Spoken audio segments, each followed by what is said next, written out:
Hi YouTube, welcome back to Erin with a Hobby. Today's hobby is books. And this is actually a 7 on Sunday video, which if you don't know what 7 on Sunday is, it is a sort of bookish discussion thing created by G Swizzle, who is a booktuber here on YouTube. I will include the link to her channel as well as the Goodreads page down below, where that is listing all of the discussion points that happen. So basically it is a discussion, a bookish discussion thing that happens every Sunday where we talk about 7 bookish things. Today's bookish topic is the 7 shortest books on the TBR. So I did the 7 biggest books on my TBR, which was a topic, I think it was a March topic. So this is the first May topic, and so I have 7 books that are all under 350 pages. Now, I was originally going to do 300 pages. However, I basically have very little books that are under 300 pages. Most of them are my manga books or the self-help Christian books, which I didn't really want to do an entire video just on the Christian self-help books and manga. Like, I sort of wanted some of my novels in there. So I haven't included any of the Christian self-help books. If you want to see something like that, let me know.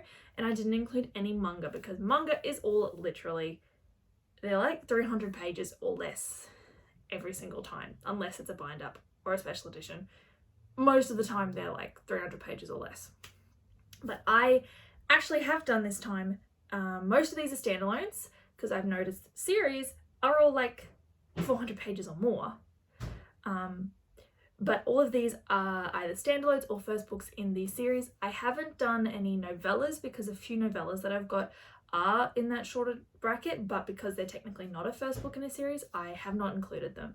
But without further ado, let's get into the 7 books that I have on my TBR that are the shortest. Now, these are not in any order, and they're not even in from shortest to longest, which actually, no, they kind of are. No, they're actually not. So if I look over this way, that is where the list of books are with the page numbers, so that I don't have to be flicking through the books to confirm page numbers and all that. But first up is Monsters Born and Made. Who are you by again? By Tanvi Burwa. I just totally butchered that name. But this book has 317 pages.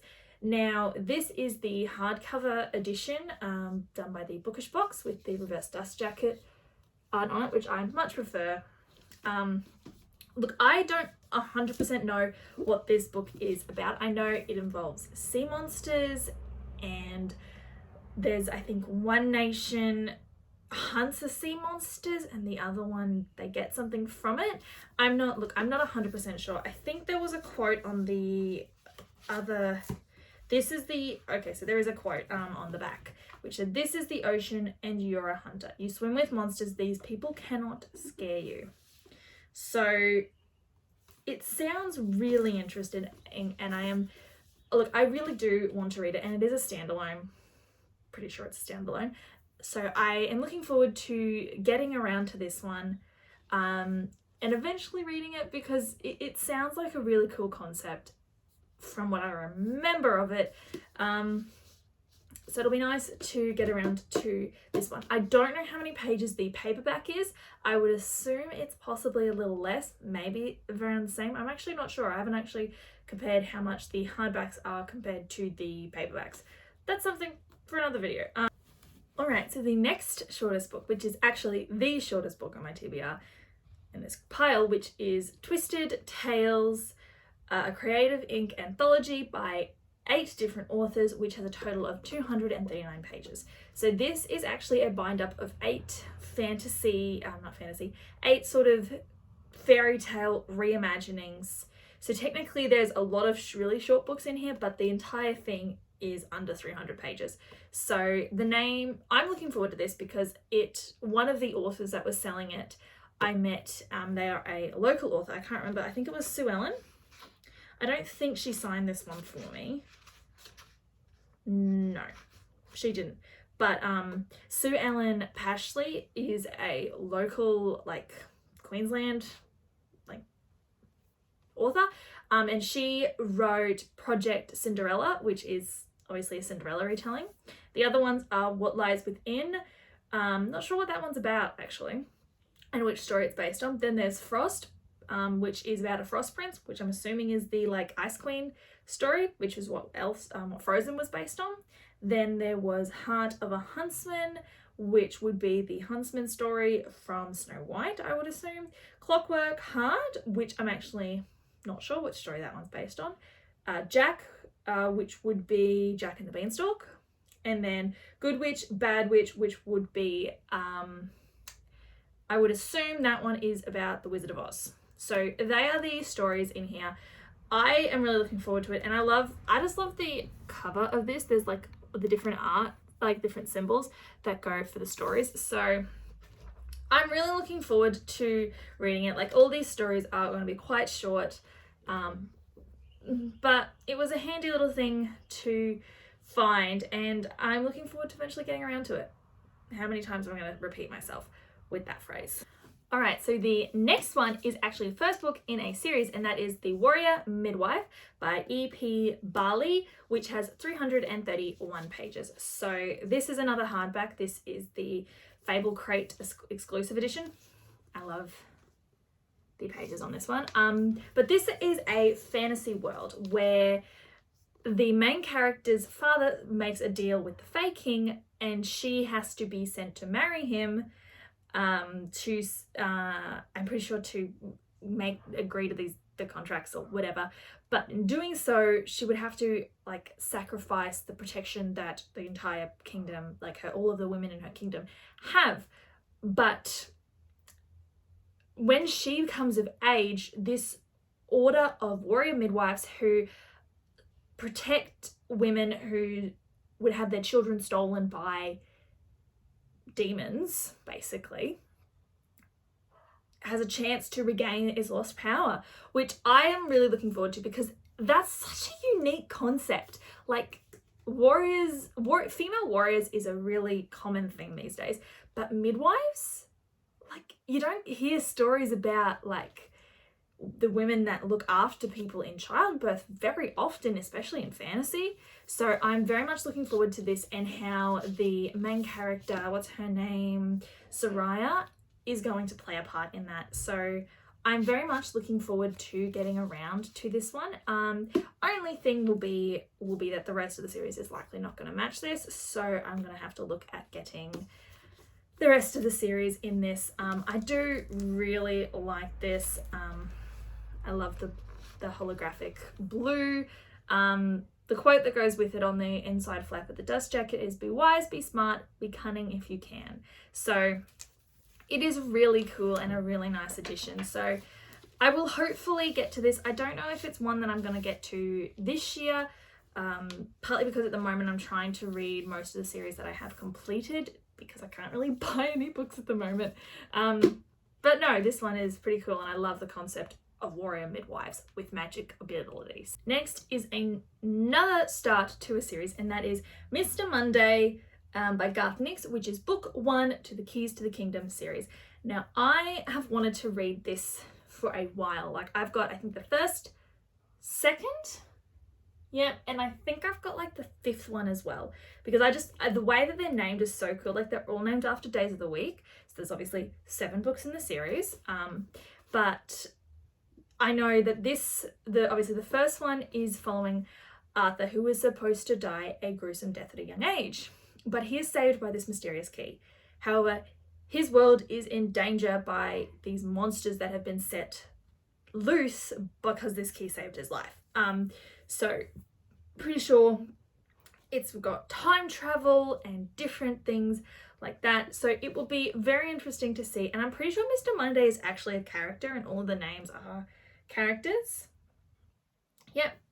So Mr. Monday is a character who you meet in this first book, and now Arthur has to basically try and save his world and find out the mysteries of this key.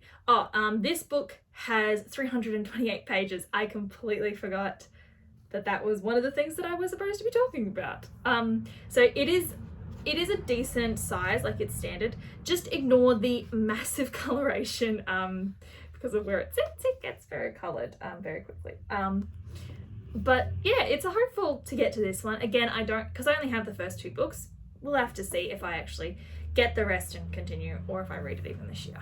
Next is a bit of a different twist, and it's actually a rom-com contemporary story, and that is Can I Steal You for a Second by Jodie McAllister. And this book has 342 pages, so only just under the 350 cap that I set.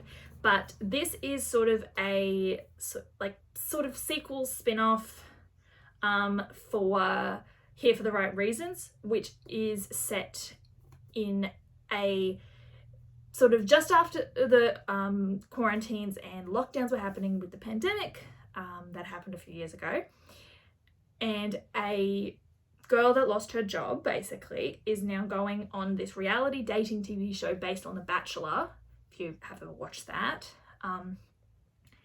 And she tries to find romance. Well, doesn't really. She actually goes on there to try and get money, so that she actually wasn't on there for romance. Now, this is set in the same world and the same show, but it's actually following 2 of the different contestants that you meet in that first book, which is Mandy and Dylan, which is actually a female. So the tagline to this is, when you sign up to a dating show, you're supposed to fall in love with the male lead, not another contestant. So this is following these 2 girls who are contestants falling in love. So I'm hoping that this book is actually following them throughout the show and you see it from their points of view. I'm not sure whose point of view you follow it from, because in Here for the Right Reasons, you only follow the main chick's point of view, you don't get the guys. Whereas this one, I'm not sure if we're going to get both of these 2 girls' point of view or if we're just going to get one. I haven't really looked into it, but it is so cute and I love it. The other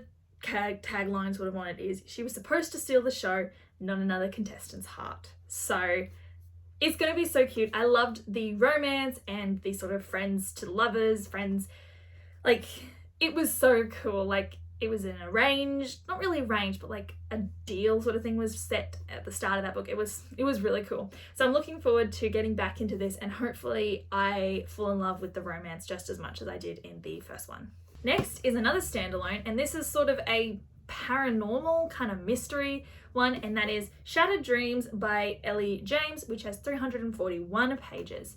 Now, this one has been on my TBR for so freaking long. I need to get around to reading it. It's just, I feel like the cover is throwing me off because I don't like the face.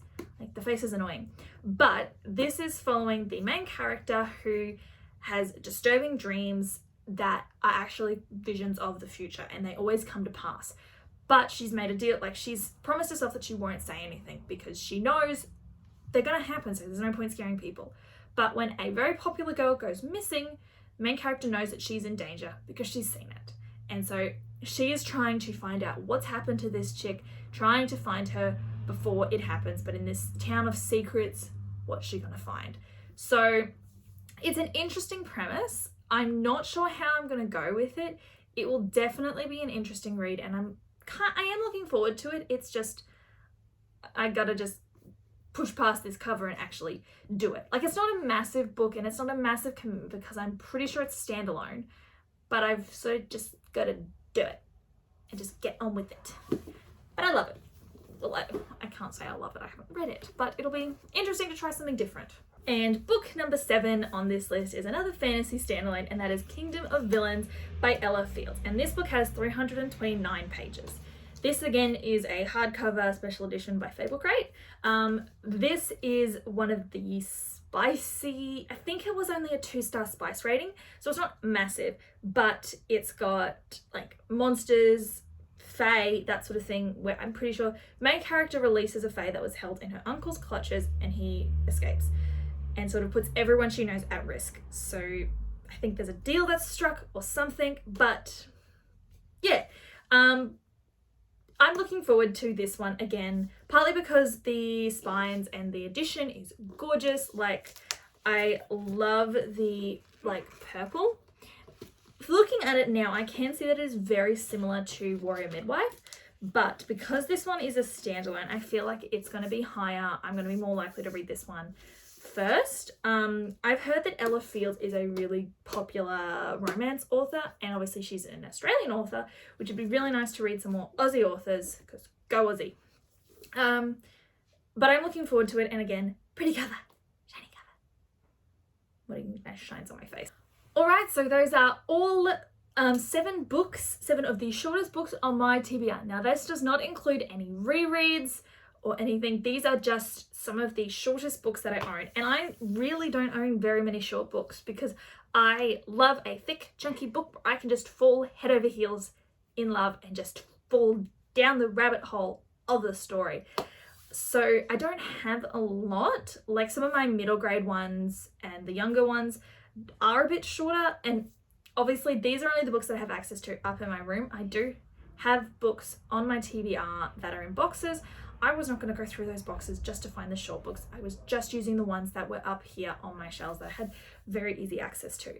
But yeah, that is the video. I hope you enjoyed. If you did, definitely hit that like button and subscribe so you don't miss out. Also, definitely check out G Swizzle Books videos because they are so fun to watch, and she's an amazing Aussie booktuber.